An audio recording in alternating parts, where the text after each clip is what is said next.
Muy buenos días, hombres. ¿Cómo están? Así es. Qué bueno saludarlos, qué bueno compartir con ustedes en esta hora del estudio de la palabra de Dios. Continuamos con la vida de nuestro buen Paulo, o bueno, Saulo y Pablo, ¿no? ¿Qué pasa cuando alguien nos dice que somos cualquiera? ¿Cómo suena eso? Eres cualquiera. Como menosprecio. Como menosprecio, ¿verdad? Suena así como que, eres un cualquiera o eres cualquiera. Demasiado. Suena feo, suena feo.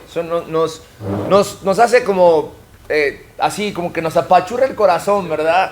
O sea, baja nuestra autoestima, afecta nuestra percepción de la realidad. Nos llega hasta incluso a poder frustrar, ¿no? El hecho de uno considerándose o viendo la oportunidad de avanzar y que te digan, es que eres un cualquiera, duele. Pero ¿qué significa el hecho de ser cualquiera? ¿Qué es? Cuando vamos al diccionario, cuando hablamos y buscamos la definición de la palabra cualquiera, realmente esa palabra aplicada a la persona se hace referencia a que es una persona indeterminada.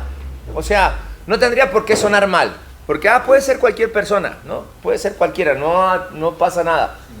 Pero lo aprendí en el rancho de donde vengo, allá en el sur.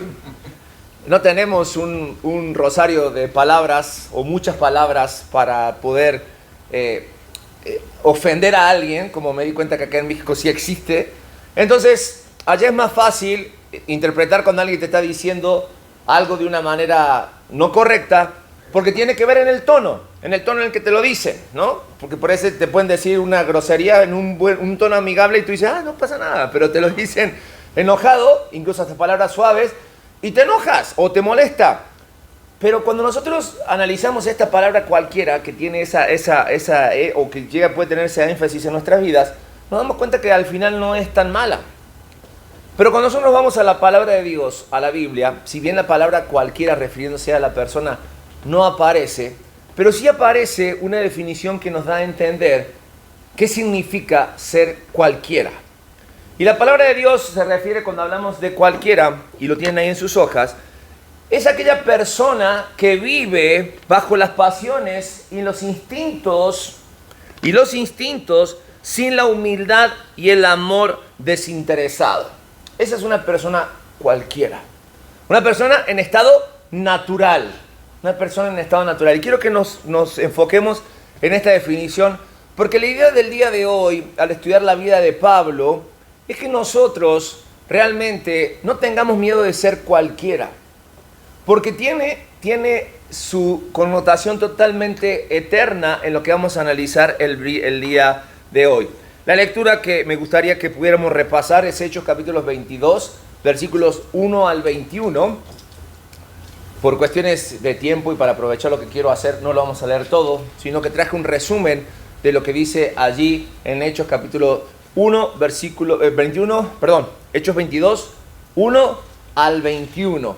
Y la palabra de Dios nos presenta a Pablo con ciertos problemas, ya encarrerado en su ministerio. Hoy vamos a dar un salto en la vida de Pablo, saltamos del 9 al 22, donde él es llevado por lo que hacía, que era predicar el evangelio delante de la autoridad, y él en un momento pide poder defenderse, pide la palabra. Y más que presumir lo que él es, él va a compartir con la gente que lo estaba escuchando su testimonio. Sí, lo mismo que vimos en Hechos capítulo 9, pero un relato desde un punto de vista de tercera persona. Ahora Pablo lo va a contar en primera persona. Y va a contar qué le ocurrió aquel día camino a Damasco. Y va a contar cómo él, de venir respirando, Hechos capítulo 9, versículo 1, muerte en contra de los del camino, en contra de los discípulos de Cristo, tiene un encuentro con aquel que él perseguía y no sabía, y su vida cambia radicalmente. Si repasamos rápidamente quién era Pablo, para recordar esto, quién era Saulo de Tarso. Saulo era un joven, o fue joven en algún momento, que a la edad de 13 años, que era la edad que pasaba en ese de ser un niño a un adulto joven, él salió de su ciudad y se fue a preparar los pies de Gamaliel. ¿Quién era este Gamaliel? Era un maestro de la ley. Entonces fue instruido en la ley.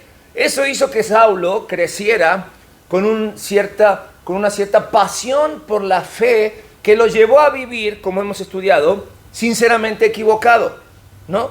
¿Por qué? Porque él abrazó el extremo de la fe. Él abrazó la religiosidad de la fe. Y eso lo convirtió en un hombre totalmente pasional. Aparte, se sabe que Pablo también estudió abogacía o leyes, ¿no? Si lo queremos poner desde este punto de vista. ¿Por qué?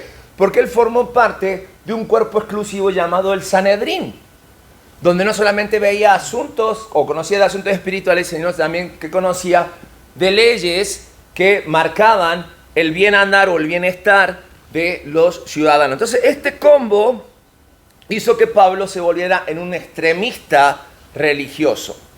Cuando repasamos la vida de Saulo, nos encontramos que él estuvo a los pies de él pusieron la ropa de uno de los primeros mártires, por no decir el primer mártir de la iglesia, que fue Esteban, es decir, consintiendo su muerte. Entonces, Pablo realmente, o Saulo, tenía decidido en su corazón acabar o erradicar a los cristianos. Sin duda, y esto suena fuerte, pero él era un terrorista religioso. Pero dijimos, hay un Hechos 9 para Pablo. Cristo se cruza en su camino cuando él estaba sinceramente equivocado. Sin embargo, llega Cristo justo a tiempo. Como decimos por ahí, Saulo estaba a punto caramelo. Ya estaba listo. Todo lo que él sabía, todo lo que él se había encarnado y todo lo que él quería hacer, lo estaba haciendo. Pero no contaba con que se iba a encontrar con la luz que cambiaría su vida. Y en aquel entonces leímos en Hechos capítulo 9, cuando Saulo se enfrenta a Cristo, él reconoce la voz de Cristo, ¿sí? Y dice, ¿qué quieres que haga? ¿Qué quieres que haga? Y empiezan cambios significativos en la vida de Saulo, porque el hombre que venía respirando amenazas de muerte, entra a Damasco acompañado de débil, sin las mismas fuerzas, ¿sí? Es llevado a un lugar particular donde llega este personaje Ananías, el cual viene como mensajero de Dios y confirma lo que Dios quiere hacer con Saulo. Y Cristo le dice a Ananías, ahora él me será un instrumento útil. Y no importa que él tenga el carácter que tengo, los conocimientos que tengo o el miedo que dé, yo lo voy a moldar, lo voy a quebrantar de tal forma que me va a ser útil. Eso fue lo que vimos la semana pasada. Y dice que cuando Saulo salió de aquel lugar, inmediatamente recobró la vista, inmediatamente se puso a predicar en las sinagogas. O sea, fue radical el cambio. De venir respirando, ¿sí? Aliento de muerte. Ahora lo que él viene haciendo, inmediatamente recupera la vista unos días después, es predicar en las sinagogas. Compartir lo que había cambiado su vida. Claro, esto le generó un montón de problemas, por lo que Dios tuvo que trabajar en su vida. Lo llevó a Arabia, después lo trajo de vuelta a Damasco, lo llevó otra vez a Jerusalén, después lo tuvo un tiempo en su tierra natal, hasta que vemos que el apóstol Pablo se pasa su vida proclamando el evangelio de Cristo Jesús resucitado por todo el mundo conocido en aquel entonces. Entonces, de todo esto, que el apóstol Pablo lo cuenta en primera persona en Hechos capítulo 22, terminando el versículo 21, donde dice, pero me dijo, versículo 21 de Hechos 22, dice la palabra de Dios, Jesús le dijo, ve porque yo te enviaré lejos a los gentiles. Había un propósito en la vida de Pablo y él lo entendió claramente. Entonces, repasando esto de la vida de Pablo, ¿qué es lo que nosotros podemos aprender? ¿Qué es lo que nosotros podemos aplicar en nuestras vidas? Porque al final nos damos cuenta de que Dios no escogió a Pablo por su fe ciega o por su afán o por su carácter, sino lo escogió porque él necesitaba un hombre que cumpliera una función específica. Porque Pablo o Saulo, después de Damasco, ya no era, o no podía presumir que era griego o que era judío, porque los dos lo querían perseguir. No podía presumir todos los contactos que tenían porque le habían soltado la mano. Entonces, ahí Saulo se había convertido ¿en qué? En un cualquiera. En un cualquiera. En uno más. ¿Me entiendes? En uno más. Porque ya ni para un lado ni para el otro. Porque el relato dice, le temían los judíos, le temían los griegos. Entonces cada vez que Pablo se paraba, pues no sabías qué hacer. Pero cuando abría su boca, entendías qué es lo que Dios quería hacer a través de Saulo, a través de Pablo. Entonces lo primero que aprendemos de esta historia o del testimonio que él tenía ahora para contar, porque eso es lo que hace en Hechos capítulo 22, es que Dios puede salvar a cualquiera. Dios puede salvar a cualquiera. Y realmente el hecho de repasar la historia de Pablo, nos damos cuenta que es una historia que se repite aún a pesar del paso del tiempo. Y es una historia que se repite todos los días, a medida que personas quebrantadas o personas pecadoras, personas que son cualquiera, son quebrantadas por el poder del Evangelio de Jesucristo. Son personas que, al igual que la vida del apóstol Pablo, o en este caso de Saulo, son transformadas por la gracia salvadora de Cristo Jesús. E incluso personas que nosotros vemos hacen cosas desagradables. Cosas desagradables, porque nosotros pensamos a veces que la salvación es para los buenos, ¿no? Y que la salvación es por méritos. Y que la salvación es para personas que realmente se portan a la altura. Pero cuando tú ves personas que son transformadas, es más, te lo voy a poner así. Cuando tú ves tu propia vida, si Cristo ha llegado a tu vida, y vimos la semana pasada que no hay buenos, porque cualquier pecado nos separa de Dios, nos damos cuenta que entonces estas vidas de Saulos, de estas historias de los Saulos o los Pablos, son más comunes de lo que pensamos. Y que Dios sigue salvando a cualquiera. Y le da la oportunidad a cualquiera. Y lo más importante es que no depende de nosotros, sino que depende de la gracia de Dios. Romanos, capítulo 8, versículos 16 al 19. ¿Qué dice la palabra de Dios? Que me lee en voz alta. Así que no depende del que quiere ni del que corre, sino de Dios que tiene misericordia. Paramos ahí. ¿De qué depende? Este relato de Romanos capítulo 8 está en el contexto hablando acerca de la salvación, con el ejemplo de Moisés. ¿Se acuerda cuando rescató a su pueblo? El corazón del faraón, cómo lo endureció. Y de cómo decidió Dios hacer misericordia con quién. Con el que quiere. Con el que Él quiere. Porque podemos cuestionarle a Dios. ¿Por qué a unos sí y a otros no? ¿Por qué de esa manera? Bueno, porque es Dios. ¿Me explico? Yo no sé cómo entendemos el concepto que tenemos de Dios. Pero Dios es Dios, soberano, creador de todas las cosas. El que sostiene la vida en su mano. El dueño, el que planeó y el que ejecutó la salvación a través de Jesucristo. Entonces, como dueño, Él decide hacer misericordia ¿con quién? Con el que quiera. Con cualquiera. Y como a ti y a mí no nos corresponde ni administrarla, solamente compartirla, o dentro de la administración es compartirla, no somos quien para cuestionar a quién sí y a quién no. Tenemos que compartirla. Y Dios es el que hace misericordia ¿con quién? Con el que quiere. Con el que quiere.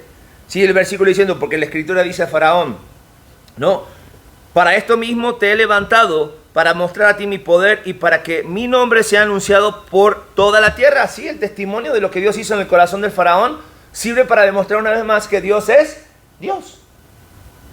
Versículo 18. De manera de quien quiere tiene misericordia y al que quiere endurecer.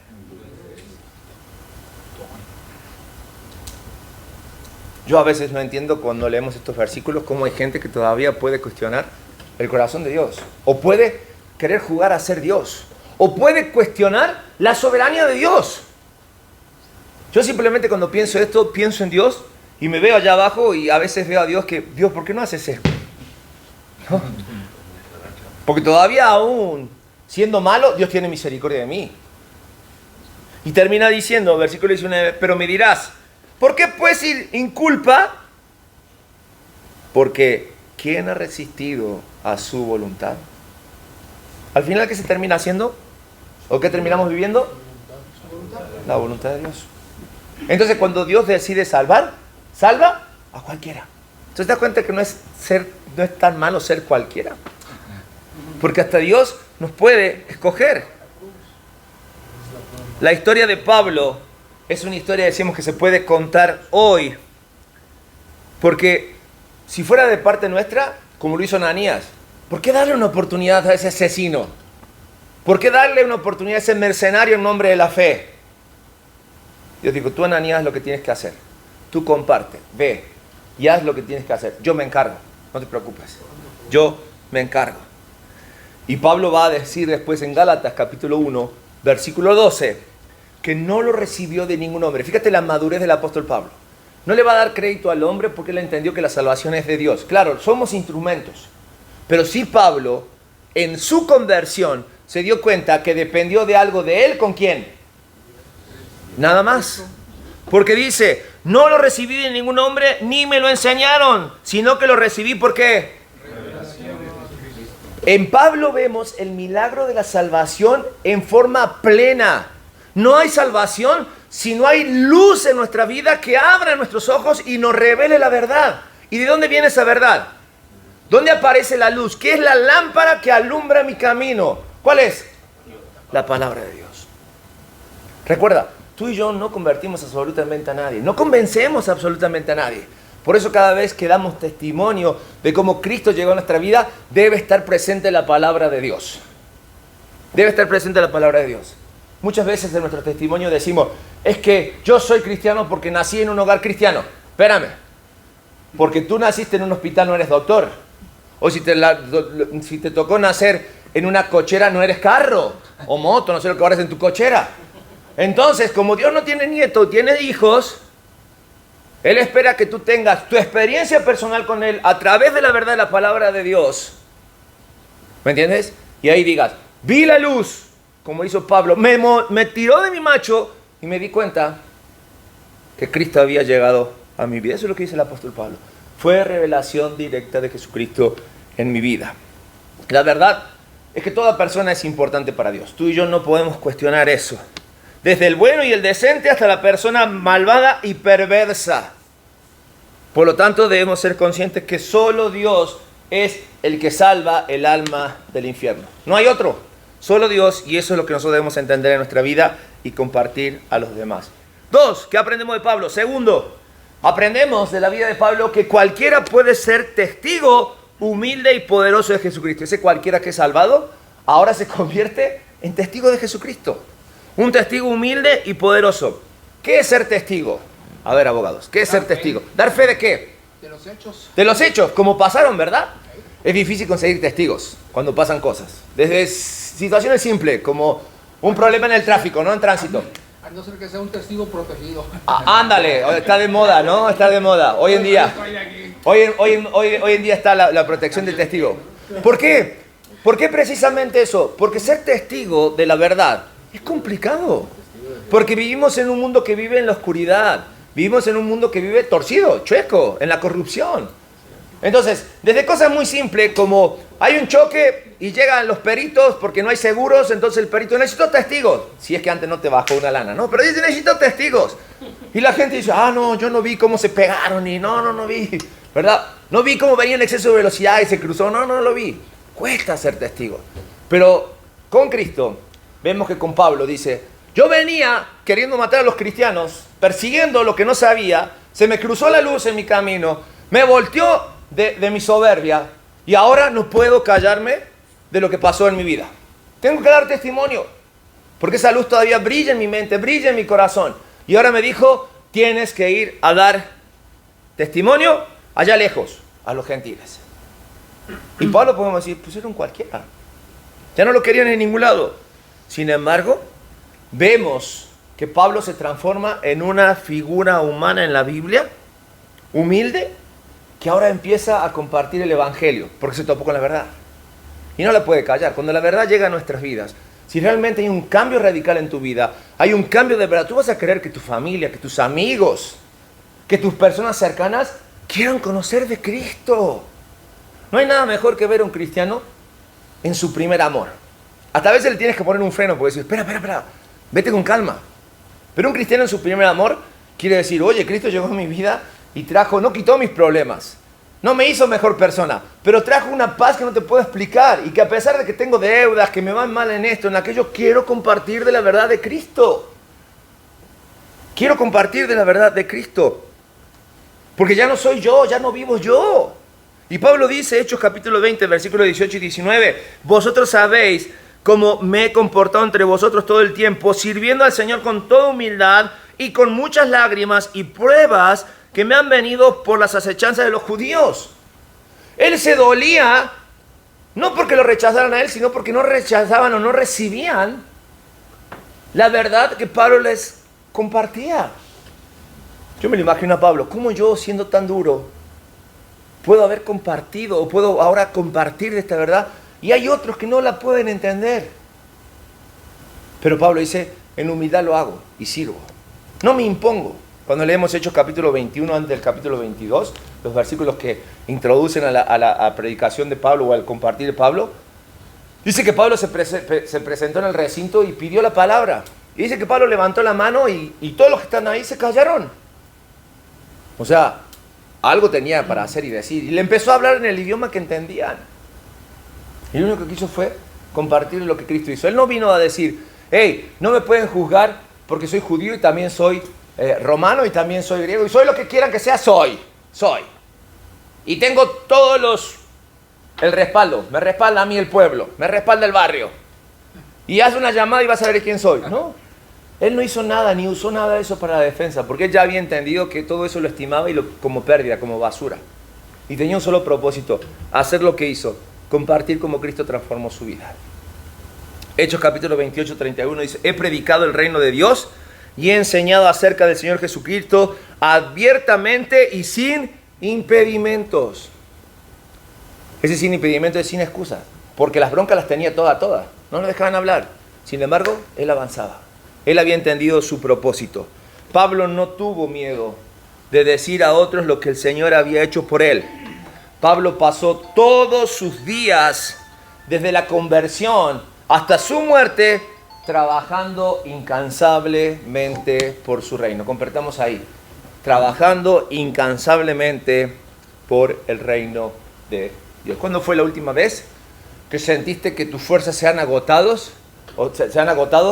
por compartir la verdad del Evangelio de Cristo, por compartir el reino?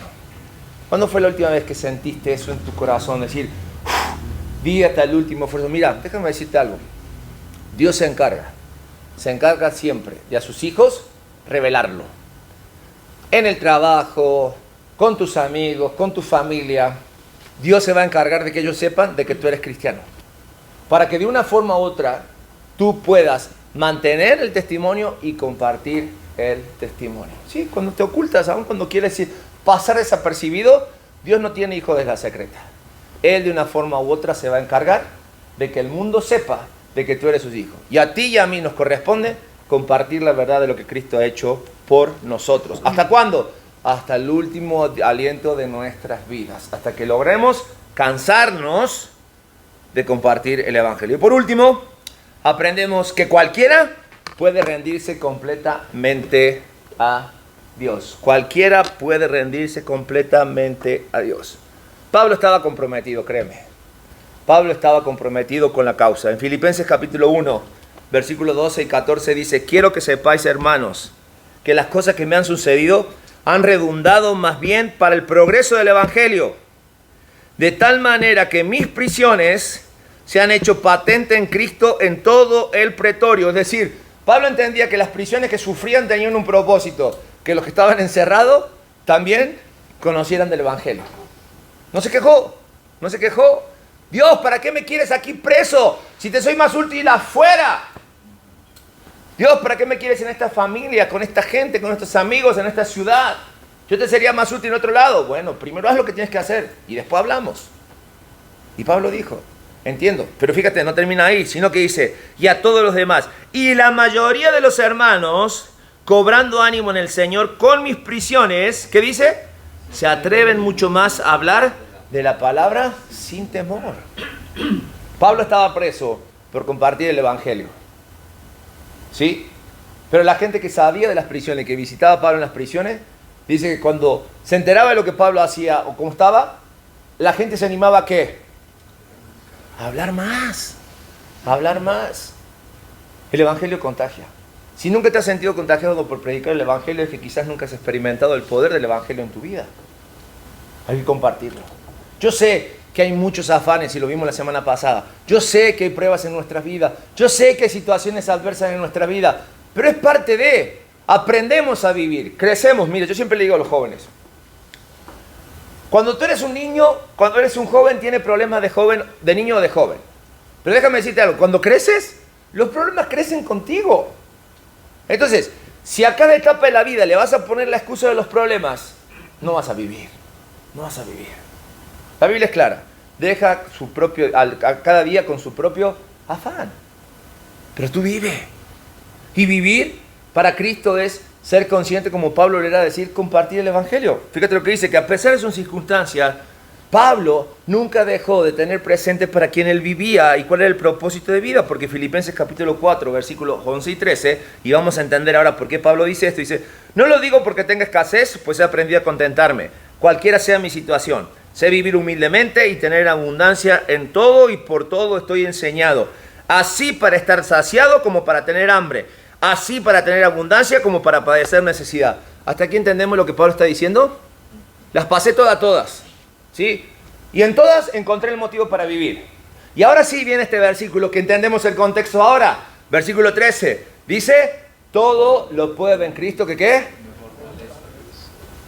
A veces usamos ese versículo mal, ¿no? Cuando entramos a la prueba decimos, voy a enfrentar la prueba porque todo lo puedo en Cristo que me fortalece. No, es resultado de pasar la prueba.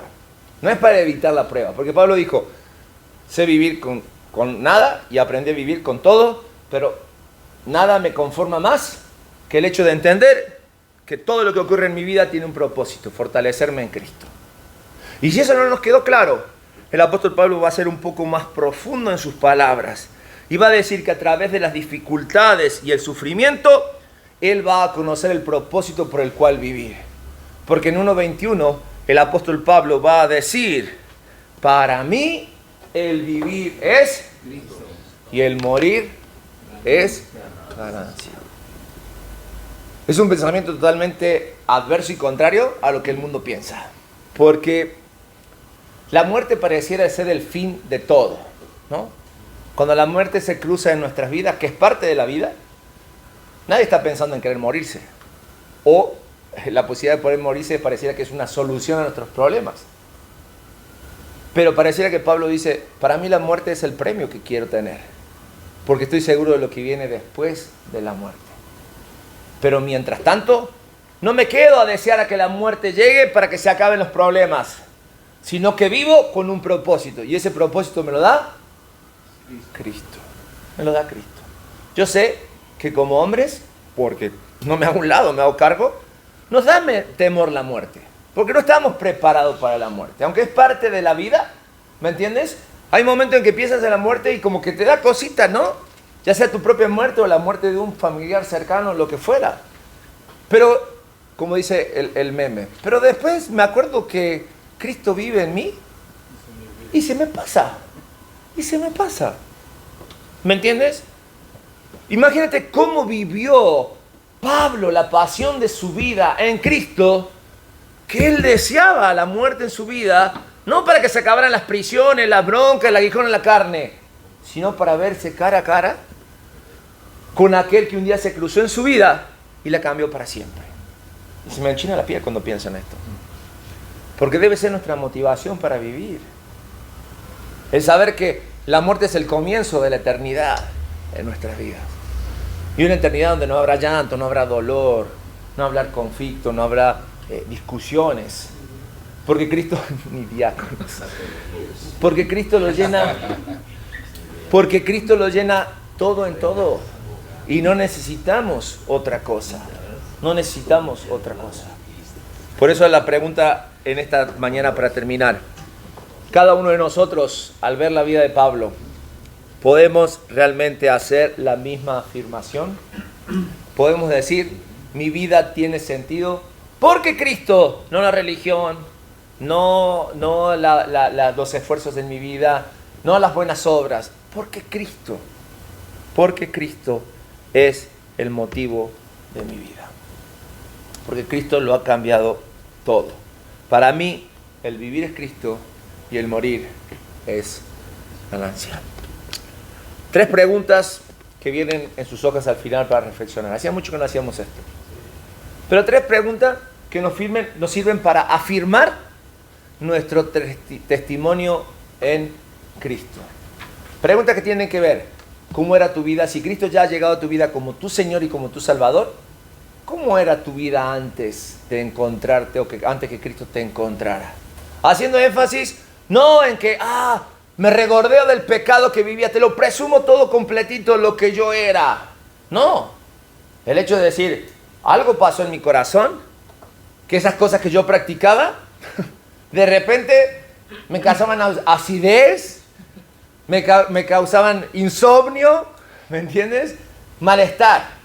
La segunda pregunta tiene que ver con ese momento que Cristo llegó a tu vida. ¿Qué es lo que cambió? ¿Qué fue el parteaguas? ¿Cuál fue la palabra, la luz que te iluminó? Y la tercera pregunta tiene que ver cómo estás tú viviendo tu realidad. De verdad, cuando analizamos lo que Cristo hace en nuestras vidas, nos damos cuenta de que nosotros por nosotros mismos no lo podríamos haber logrado nunca. Y lo que nosotros tenemos que compartir cuando repasamos nuestras vidas es el punto cuando Cristo llegó a nuestras vidas. Usó situaciones económicas, usó la familia, usó muchas cosas, pero lo que cambió mi vida fue la luz que me iluminó, que me transformó a través de la palabra de Dios. Ahí comienza el verdadero cambio. Nunca te olvides de compartir la palabra, porque fue ella la que transformó nuestras vidas. Amén.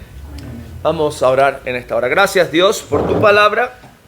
Gracias, Dios, porque en ella podemos encontrar todo lo que necesitamos. Gracias por la vida de Pablo, su ejemplo. Gracias por ver cómo tú transformaste a un hombre cualquiera en un instrumento de eternidad. Y tú haces lo mismo con nosotros. Y queremos ser sensibles a lo que quieres trabajar en nuestras vidas. Y es por eso que queremos clamar a ti, para que tú sigas trabajando en nuestros corazones y en nuestras vidas y hagas de nosotros agentes de eternidad. Que compartamos la verdad del Evangelio a través de nuestro testimonio, de ser testigos humildes y testigos fieles, transformados por ti, sabiendo que esto le hace bien a la humanidad. Porque este fue tu plan desde siempre. En el nombre de Jesús oramos. Amén y amén.